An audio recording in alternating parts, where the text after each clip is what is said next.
میرے ہر دل عزیز اسٹوڈنٹس، السلام علیکم۔ ایک مرتبہ پھر آپ کی خدمت میں حاضر۔ آج آپ کے سامنے بات کرنے جا رہے ہیں پرنسلی اسٹیٹس کی۔ تاج برطانیہ جس کی سب سے بڑی کالونی جو تھی وہ بر صغیر پاک و ہند تھا۔ یہ سمجھ لیجئے کہ یہ جو اس کا ولی عہد ہوتا تھا یہ اس کا تاج سمجھا جاتا تھا۔ اب ہوا کیا کہ جس ٹائم پر برطانیہ کی حکومت تھی یا برطانیہ اس ٹائم پہ یہاں قبضہ کرنے کے لیے آیا تو اس ٹائم پر بر صغیر میں 565 ریاستیں تھیں۔ جب انگریز یہاں پر آئے تو انہوں نے ان ریاستوں سے مختلف قسم کے معاہدے کر لیے، اور وہ معاہدے یہ تھے کہ وہ اپنی عوام کو، اپنے اسلحے کو، اپنے مال کو تاج برطانیہ کے خلاف استعمال نہ ہونے دیں گے، اور اگر تاج برطانیہ کی ضرورت پڑے گی تو وہ اس کی مدد کریں گے ان تمام چیزوں سے۔ لیکن جب 1947 میں پارٹیشن ہو گیا تو یہ تمام ریاستیں آزاد ہو گئیں۔ اب ان کے پاس یہ اختیار تھا کہ یا تو یہ پاکستان کی طرف چلے جائیں یا یہ ہندوستان کی طرف چلے جائیں، یا پھر یہ اپنی الگ آزاد ریاست بھی قائم کر سکتے تھے۔ اب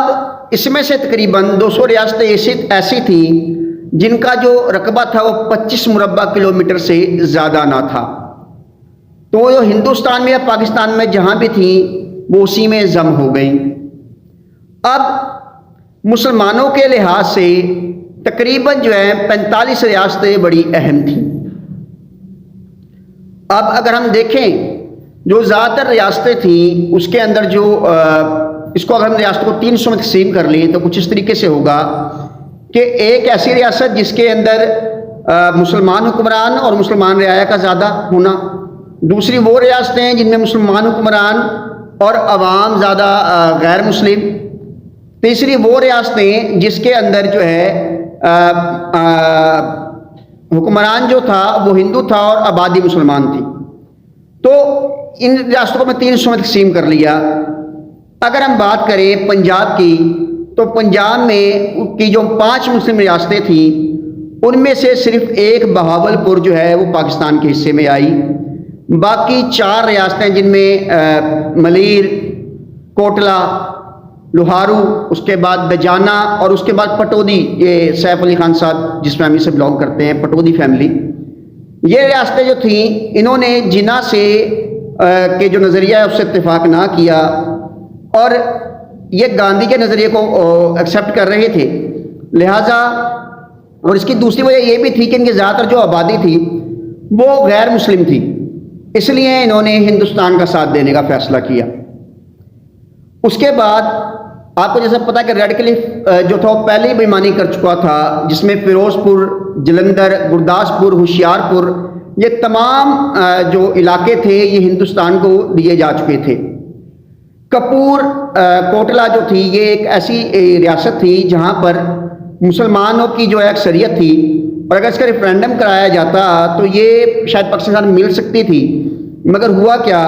کہ اس کے اندر جو ہے اس کا جو حکمران تھا اس نے ہندوستان سے علاقہ کا اعلان کر دیا اور یہ آٹومیٹکلی اس میں ضم ہو گئی۔ اس کے بعد بمبئی کے اندر تقریباً جو ہے مسلمانوں کی اگر ریاستوں کی بات کریں وہ تقریباً اگر اپروکسیمیٹلی جو ہے 45 بنتی تھی غالباً، اور اس کے اندر جو ہے وہ بڑی اہم 45 ریاستیں تھیں، اور ممبئی آپ کو پتہ ہے کہ وہ بہت اہم جو ہے وہ علاقہ تھا۔ اب ہوا یہ جناب کہ اس کے اندر ایک ریاست تھی جوناگڑھ، جس کا جو حکمران تھا وہ مسلمان تھا اور اس کی جو عوام تھی وہ زیادہ ہندو تھی۔ اب ہوا کیا، کیونکہ یہاں کے جو حکمران تھا وہ مسلمان تھا، لہٰذا اب معاملہ یہ بنا کہ وہ تو پاکستان کے ساتھ آنا چاہتا تھا، جناح صاحب نے اس سے میٹنگ بھی کی، مگر ہوا کچھ اس طریقے سے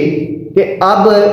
وہاں کی آبادی جو تھی وہ ہندو زیادہ تھی، لہٰذا اس کو بحالت مجبوری ہندوستان کے ساتھ ملنا پڑا۔ اس کے بعد اگر حیدرآباد دکن کی بات کی جائے، حیدرآباد کا نظام جو تھا وہ باقاعدہ طور پر قائد اعظم کے ساتھ ملنا چاہتا تھا، لیکن کیونکہ حیدرآباد کی جو زیادہ آبادی تھی وہ بھی غیر مسلموں کی تھی، اور پھر حیدرآباد جو تھا وہ پاکستان کے کسی حصے کے ساتھ بھی لگتا نہیں تھا، تو بحالت مجبوری